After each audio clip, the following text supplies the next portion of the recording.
All right. Welcome back, everyone, to another deep dive. And this time, we are going deep on budget travel, Yeah, budget travel. a topic I know you are very interested in Oh, yeah. based on all the research you sent me. Lots of research on this one. So we're going to be talking about how to see the world without breaking the bank. The world is out there. Your research had some great angles on this. Yeah, and it really comes down to planning. If you plan well, budget Yeah. travel can be fantastic. Absolutely.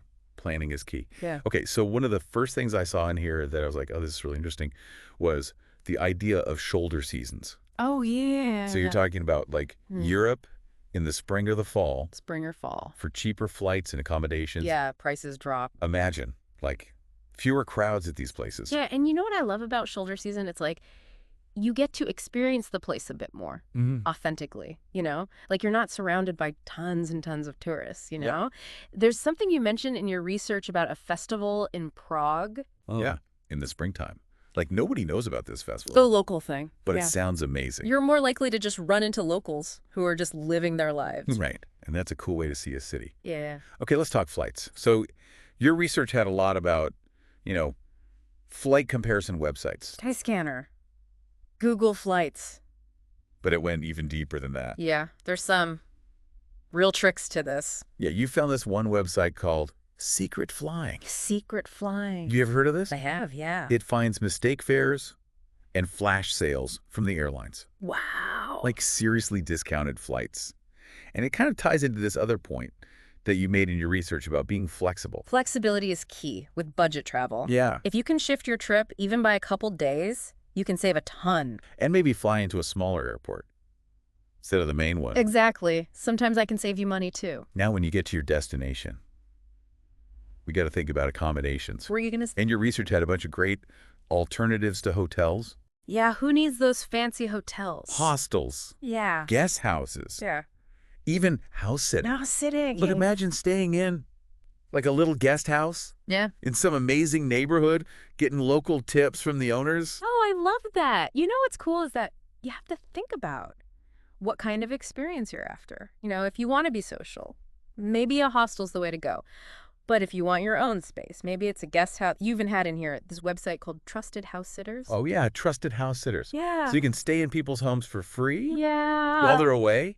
You just watch their pets. Exactly. I mean, live like a local. Have a furry friend. Yeah. And speaking of living like a local, Uh-huh. one of the biggest things in your research was getting around like a local, Yeah. using public transportation.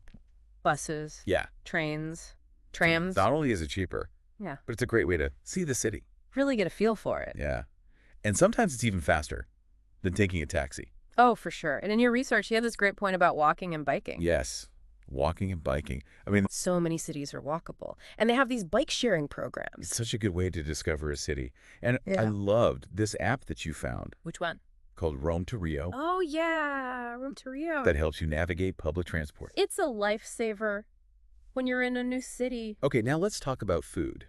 Ooh, food. Because I know this is a big part of travel for you. Huge. And your research had tons of recommendations for Mm-hmm. it, like local markets, street food stalls, Street food's the best. those little hole-in-the-wall cafes. Yeah. Imagine eating these delicious, authentic meals for a fraction of the price. Of a tourist trap. Exactly. And it's not just about saving money. It's about really experiencing the culture through food. And I love that you had in your research that if you have a place with a kitchen, you can go to the local market, Mm-hmm. get some ingredients, make your own You meal. got to try out a local recipe. That's Yeah. so much fun. Now,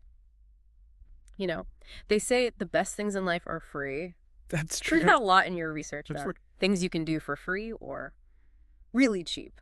Yeah, tons of stuff. Like free walking tours, museums with free admission days, Right. parks, viewpoints, all this great stuff. Sometimes the best memories come from just wandering around and getting a little lost. Oh, yeah.